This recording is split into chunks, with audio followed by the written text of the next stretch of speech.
آرام ہو رہا. پلٹ کے دوسرا منظر دیکھ. کیا کہیں ادھر باپ کی گود میں, ادھر باپ کی گود ہے. کس کی گود ہے؟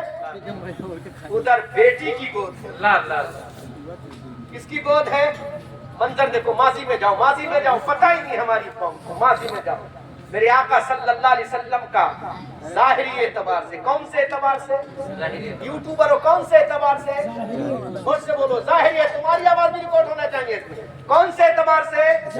میرے آقا کا ظاہری اعتبار سے دنیا سے رخصتی کا سفر تیار ہے. سرکار کا سر انور ہے. کیا کہنے کیا کہنے. کس کی گود میں؟ کس کی گود میں؟ اسی وفادار باپ کی بیٹی سیدہ عائشہ صدیقہ کی گود. سبحان اللہ سبحان اللہ. بہت عمدہ بیان چل رہا ہے. غور تو کریں.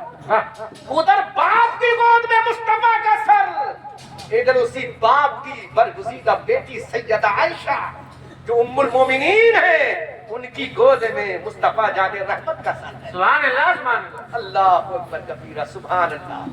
اب ایک جملہ بولوں. ارے وہاں پر باپ کی گود میں ثانیت نین اذہما فی الغار کی آیت کریمہ نازل ہوئی. سبحان اللہ سبحان اللہ. ثانی اثنین اذ ہما فی الغار اذ یقول لصاحبی لا تحزن ان اللہ معنا کی آیت کریمہ نازل ہو رہی ہے. کس کی گود میں؟ ابو بکر کی گود میں مصطفیٰ کا سر ہے. سبحان اللہ سبحان اللہ. اور ادھر سرکار کا آخری ظاہری اعتبار سے سفر تیار ہے. گود ہے ام المومنین.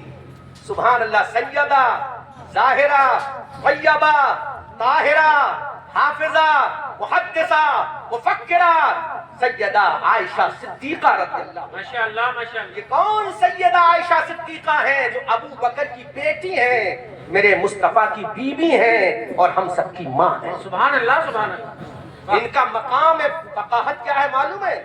2200 حدیثیں. کتنی؟ 2200. کتنی؟ 2200 حدیثوں کی یہ حافظہ کی. سبحان اللہ سبحان اللہ. 2200. یہ ہماری ماں بہنیں بیٹھی, ان کو صحیح سے کلمہ بھی یاد نہیں, ان کو صحیح سے وضو کا طریقہ بھی یاد نہیں. اللہ ماشاءاللہ. ان کو صحیح سے اللہ ماشاءاللہ, کیونکہ ان کو پتہ ہی کیا ہوگا. ابھی تو میلہ لگا تو میلے کی گلیاں گھومی ہوگی. کل بہرائش کا سید سالار مسعود غازی کون سا ہے گا, اس میں خوب چکر لگے. کاش میری بہنوں تم اپنے گھر میں وضو کے فرائض سیکھ لیتی, غسل کے فرائض سیکھ لیتی, تم نمازوں کو سیکھ لیتی, روزہ رکھا کیسے جاتا ہے اس کے مسائل کو سیکھ لیتی, تو تمہاری گود میں جو بچہ تربیت پاتا, تمہاری گود میں جو بچہ پرورش پاتا, تمہاری آغوش محبت میں جو بچہ تربیت پاتا, جو آنکھیں کھولتا, تو یہ دیکھ لیتا جب میری ماں شریعت کے مطابق وضو کر رہی ہے, جب میری ماں شریعت کے مطابق نماز پڑھ رہی ہے, تو بچہ بھی شریعت کا وفادار ہو جاتا, مصطفیٰ کا دیوانہ ہو جاتا. لیکن تم نے شریعت کو چھوڑا, تم نے مصطفیٰ کے کردار کو چھوڑا, تم نے سیدہ فاطمہ کے کردار کو چھوڑا, تم نے ام المومنین کے کردار کو چھوڑا, سیدہ خدیجہ کے کردار کو چھوڑا. نتیجہ یہ نکلا تمہارے بیٹے تمہارے نہ رہے, تمہاری اولادیں تمہاری نہ رہی, تمہارے لخت جگر تمہارے نہ رہے. اگر تم چاہتی ہو تمہارے بیٹے تمہارے وفادار ہو, تو ام المومنین سیدہ خدیجہ کے کردار پہ عمل کرو, سیدہ عائشہ کے کردار پہ عمل کرو, سیدہ فاطمہ الزہرا رضی اللہ تعالی عنہا کے کردار پہ عمل کرو, مصطفیٰ کی بیٹیوں کے کردار پہ عمل کرو, مصطفیٰ کی شہزادیوں کے کردار پہ عمل کرو, مصطفیٰ کی لاڈلیوں کے کردار پہ عمل کرو, فاطمہ کی پوتی سیدہ سکینہ کے کردار پہ عمل کرو. خدا کی قسم سکینہ کے کردار پہ عمل کرنا تمہارا کام ہے, اور تمہارے بچوں کو کامیابی دینا یہ خدا کی شان ہے. سبحان اللہ. اللہ اکبر کبیرہ. حضرت ابو بکر صدیق کی گود ہے, مصطفیٰ جان رحمت کا سر ہے. اللہ اکبر کبیرہ. تھوڑی دیر کے بعد آقا کریم صلی اللہ علیہ وسلم محو استراحت ہے, محو آرام ہے میرے آقا. یکا یک میرے آقا کی چشمان مبارک کھل گئی. دور نزدیک کے سننے والے مکان کانے لالے کرامت میں لاکھوں سلام. اللہ اکبر کبیرہ. اب میرے آقا کی چشمان نبوت کھل گئی. آقا نے ارشاد فرمایا, ابو بکر کیا ہو گیا, ابو بکر کیا ہو گیا, اے میرے پیارے ابو بکر کیا ہو گیا. ذرا انداز خطاب تو دیکھو, انداز انداز تکلم تو دیکھو, محبت بھرے انداز میں دیکھو. حضرت ابو بکر سے میرے آقا نے ارشاد فرمایا, اے پیارے ابو بکر کیا ہو گیا؟ حضرت ابو بکر نے کہا, اے میرے آقا کسی نے میرے پیر میں ڈس لیا ہے, کسی نے میرے پیر میں کاٹ لیا ہے. میں نے بہت کوشش کی لیکن فطرت انسانی کے تقاضے کے مطابق آقا میری آنکھ سے آنسو گر گیا. اللہ کے حبیب صلی اللہ علیہ وسلم کا دریائے کرم جوش مارتا ہے. میرے آقا نے فرمایا ابو بکر ذرا پیر تو ہٹاؤ. جب حضرت ابو بکر نے پیر ہٹایا تو سانپ نکل کے باہر آ گیا, اژدہا نکل کے باہر آ گیا. میرے آقا نے پوچھا, اے سانپ تو جانتا نہیں یہ میرا یار ہے, تجھے معلوم نہیں یہ میرا وفادار ہے؟ یہ کہتے ہیں وہ منافق تھے معاذ اللہ. ارے ابو بکر تو منافق نہیں, تم ضرور منافق ہو. ابو بکر تو جنتی تھے, ہیں, رہیں گے, لیکن تم خدا کی قسم جاننا نہیں ہو. تمہیں جنت کوئی نہیں دلائے گا, کیونکہ جنت کا جو دل علیمہ دے گا وہ اسی کو دے گا جس کے دل میں ابو بکر عمر کی محبت. نعرے تکبیر, نعرے رسالت, مسلک اعلی حضرت, فیضان صحابہ. تم کیا سمجھتے ہو ظالموں؟ تم ابو بکر کو منافق کہہ کے راستہ فرار کا اختیار کرو گے, کوئی پکڑے گا نہیں تمہیں. خدا کی قسم ابو بکر کے غلام موجود ہیں, ابو بکر کے دیوانے موجود ہیں, ابو بکر کی ناموس پہ مرنے والے مٹنے والے موجود ہیں. جب تک ایک چاند و سورج رہے گا ابو بکر کی عظمت کی حفاظت کرنے والا سنی مسلمان رہے گا. بے شک بے شک. آقا نے فرمایا ہٹاؤ, سانپ نکل کے آیا. کہا تو نے میرے ابو بکر کو کیوں کاٹا؟ اللہ اللہ. کہا آقا یہی آپ کے دیوانے تھوڑی ہیں, میں بھی تو آپ کا. سبحان اللہ سبحان اللہ. بولو بولو بولو, مت سنو, تم خاموشی کے ساتھ سنتے رہو. آقا میں بھی تو آپ کا دیوانہ ہوں. سرکار بہت زمانہ پہلے میں نے سنا تھا نبیوں کا تاجدار آئے گا, اسی غار میں آئے گا.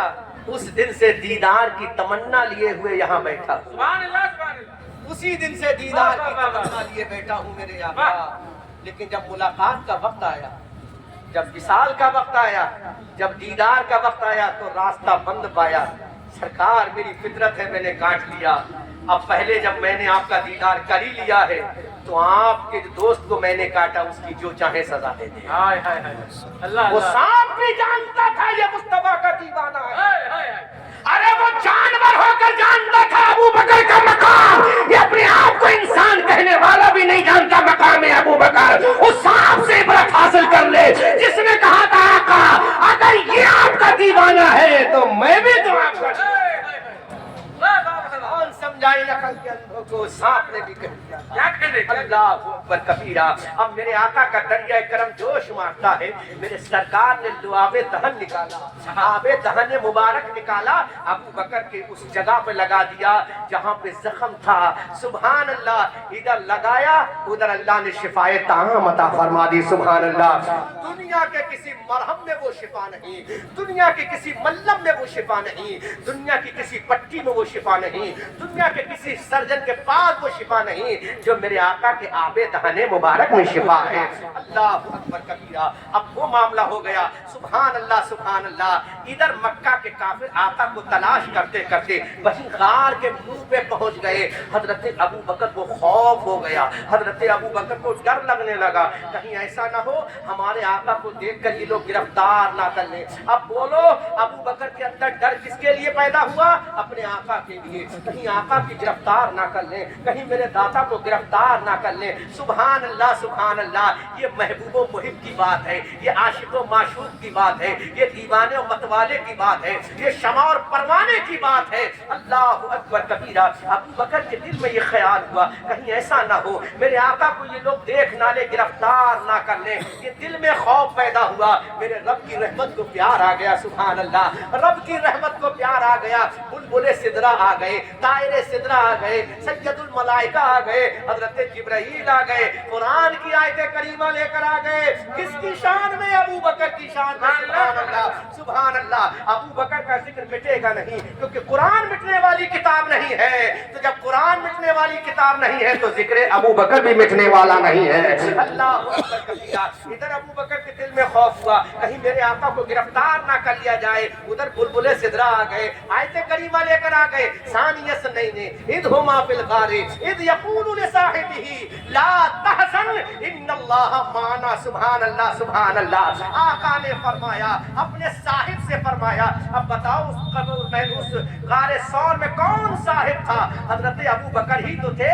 اللہ تعالیٰ قرآن میں مصطفیٰ کا وہ کلام نشر کرتا ہے, لا تحزن, تم غم مت کرو, فکر مت کرو, ان اللہ معنا. ابو بکر اللہ تیرے بھی ساتھ ہے, اللہ میرے بھی ساتھ ہے. یہ مقام ہے ابو بکر کا, اللہ تیرے بھی ساتھ ہے, اللہ میرے بھی ساتھ ہے. اب بولو قرآن کی زبان سے جب یہ ثابت ہو گیا, اللہ کس کے ساتھ ہے؟ ابو بکر کے ساتھ ہے. اللہ کس کے ساتھ ہے؟ ابو قحافہ کے لاڈلے کے ساتھ ہے. اللہ کس کے ساتھ ہے؟ سید الصحابہ کے ساتھ ہے. اللہ کس کے ساتھ ہے؟ امیر المومنین کے ساتھ ہے. اللہ کس کے ساتھ ہے؟ پہلے خلیفہ کے ساتھ ہے. تو یہ ظالم کچھ بھی کر لے, کچھ نہیں کر سکتے ابو بکر کا, کہ ان کی شان میں, ان کی عظمت میں, ان کی تعریف میں اللہ کا قرآن نازل ہوا ہے. اور اتنا نہیں, فانزل اللہ سکینتہ, اللہ تعالیٰ نے اپنا سکینہ بھی نازل فرمایا. اب بتاؤ یہ سکینہ کس پر نازل فرمایا, یہ سکون کس پہ نازل فرمایا؟ ارے میرے نبی تو سکون سے تھے, نبی کو تو کسی کا خوف نہیں تھا, نہ ابو جہل کا خوف تھا, نہ عتبہ کا خوف تھا, نہ گرفتاری کا خوف تھا. یہ کس کو خوف تھا؟ خوف تھا تو ابو بکر کو تھا. ابو بکر کا خوف دور کرنے کے لیے اللہ نے اپنی رحمت کا سکینہ بھی نازل فرمایا. اب جس کے اوپر اللہ کی رحمت کا سکینہ نازل ہو وہی ابو بکر صدیق ہے, وہی پہلا خلیفہ ہے, وہی مصطفیٰ کا جانثار ہے, وہی آقا کا وفادار ہے, وہی اسلام کا علمبردار ہے, جس کے بارے میں اعلیٰ حضرت کہتے ہیں اصدق الصادقی سید المتقی, چشم گوش وزارت میں لاکھوں سلام, ثانی اثنین ہجرت میں لاکھوں سلام, اللہ اکبر کبیرہ. مسلمانوں یہ وہ امیر المومنین ہے. اب اور تھوڑا سا آگے چلو, 5 منٹ کی گفتگو اور سن لو, اس کے بعد میں تقریر ختم کرتا ہوں, کیونکہ آج حضرت ابو بکر صدیق رضی اللہ تعالیٰ عنہ کا ان سے مبارک ہے. بائے جماد الاخرى کی تاریخ ہے. حضرت ابو بکر صدیق اب مصطفیٰ کے ساتھ جا رہے ہیں. کہاں جا رہے ہیں؟ مدینہ شریف کو ہجرت کر کے جا رہے ہیں. اللہ کے حبیب صلی اللہ علیہ وسلم جب مدینہ شریف پہنچنے والے تھے, اس سے پہلے ایک بستی پڑتی ہے جس کا نام قبا ہے. کیا نام ہے؟ قبا. کیا نام ہے اس بستی کا؟ قبا نام ہے. اس قبا بستی میں حضرت ابو بکر صدیق بھی رکے ہیں, میرے آقا بھی رکے ہیں. کس صحابی کے گھر رکے؟ کلثوم بن ہدم کے گھر میں رکے. اللہ اکبر کبیرہ. اللہ کے حبیب صلی اللہ علیہ وسلم اب وہاں پر چلے, وہاں پر ایک مسجد بنوائی جس مسجد کا نام مسجد قبا رکھا گیا. سبحان اللہ. اب اللہ کے حبیب صلی اللہ علیہ وسلم حضرت ابو بکر کو ساتھ لے کر مدینہ شریف جاتے ہیں. ایک اہم بات سن لو, اس کے بعد تقریر ختم کرتا ہوں, پھر کبھی آؤں گا تو آگے کا بیان کروں گا. اللہ کے حبیب صلی اللہ علیہ وسلم مدینہ شریف پہنچ گئے. حضرت ابو ایوب انصاری, نام یاد رکھو, حضرت ابو ایوب انصاری. نام کیا ہے؟ حضرت ابو ایوب انصاری. حضرت ابو ایوب انصاری رضی اللہ تعالیٰ عنہ کے گھر میں اللہ کے نبی صلی اللہ علیہ وسلم رہنے لگے. چند دنوں رہے, پھر میرے آقا نے ارشاد فرمایا یہاں پر ایک مسجد بنائی جائے. کہاں مسجد بنائی جائے؟ اللہ کے حبیب کا ارشاد فرمانا تھا. ابو بکر نے کہا آقا ہم تیار ہیں. جگہ تلاش کی گئی تو ایک جگہ کا انتخاب کیا گیا. پوچھا یہ جگہ کس کی ہے؟ تو بتائے یہ 2 چھوٹے چھوٹے بچوں کی ہے جو یتیم ہے.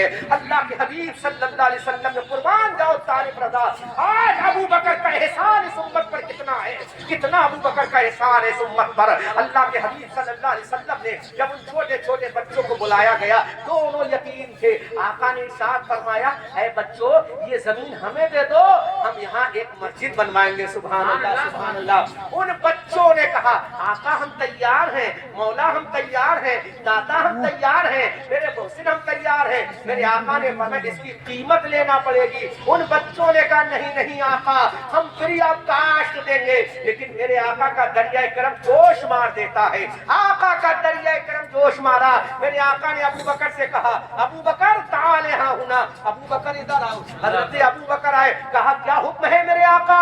میرے آقا ارشاد فرمائیے قربان جاؤ ابو بکر کی صداقت پر. اور پورا مجمع اس طرف اعتبار کریں اس جملے پر سبحان اللہ کی صداؤں سے.